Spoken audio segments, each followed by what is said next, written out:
Hello and welcome to an InkDependence.com brief video review and water drop test. This time, another of the Anderson Pens inks. This time, Green Bay.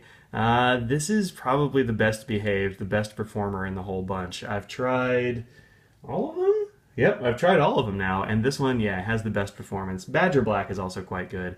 But this one has no flow problems, no startup problems, no problems drying out in your nib, none of that nonsense that you get from some inks. This one behaves really well, and it shades to boot, which is nice. There's not really any shading, although I said that about Robin's egg and I didn't find it, so let's zoom in and see how it looks.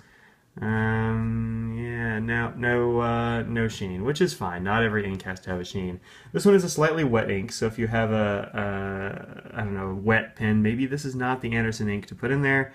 Remember, these are remanufactured Scribble Workshops, reformulated and such. I never had a Scribble Workshops ink that worked this well, so whatever they're doing in this one, if they would add a little bit of whatever it is that makes this slick to Robin's Egg and to Oshkosh Denim and to especially Fox River. I really like Fox River's color, but it needs to be a little wetter for me.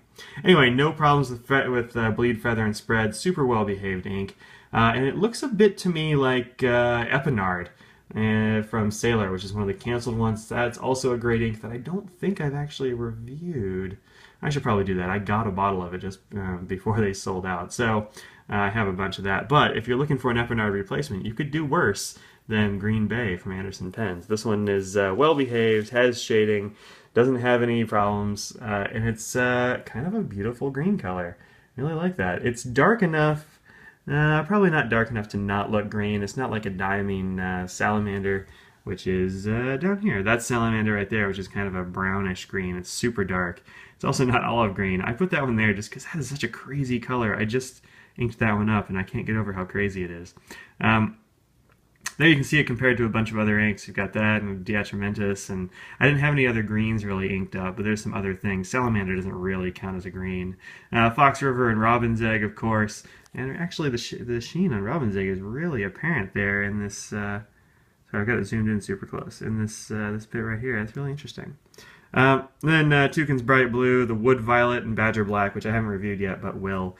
Also good inks. The Violet's a little bit dry. I'm gonna have to put it in a pen with more flow to really see how it works out. But Badger Black, great ink. It's kind of a light black ink. We'll get that one on the blog pretty soon. Here it is. Here's the swatch zoomed in for you. It's a gorgeous foresty green. Really like that stuff. So strong color, good behavior, good flow. Check out Green Bay. All right, let's see what it does when you put water on it. There's the squirt of water. Ooh, looks like this is not going to have any measure of water resistance whatsoever. You can see it's almost entirely swirled away. That's right. It's not like it's advertised as having water resistance.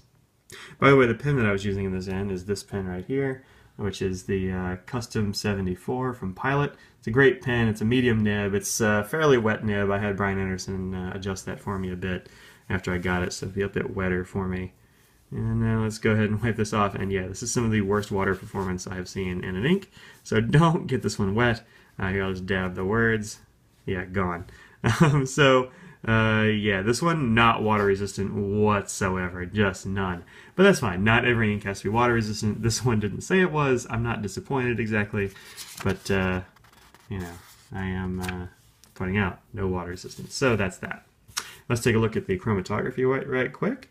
Here it is. Again, quite a bit of it flees to the edge of the paper. You got it over here. This is where it started out. Just a little bit of blue remnant. Let's look over here. Any blue? No, maybe just a skosh. No, not really. No blue left over. Just nothing. Comes right off the page. So here we go. Dark greens in the middle. A little bit of yellow, a fringe up here, but just a little bit of a blue base, and it all leaves. All the green kind of leaves. Which is sort of what we've seen, but anyway, no real water resistance to speak of. Alright, so here's the deal. If you're looking for a good green ink that's going to replace perhaps Epinard for you, or I don't know, there's other greens that are kind of in that family. What's the one I'm thinking of off the top of my head? I feel like there was one in the new Sailor set, but I can't remember the name of the darn thing. It's too late at night, but I'm going on a trip, and so I'm loading up a few of these ink reviews before I leave so I can post them over the Thanksgiving break. Happy Thanksgiving, y'all. All right, so that's been Anderson Pens Green Bay. Check out this ink. It's a really good one. You can find it at andersonpens.com.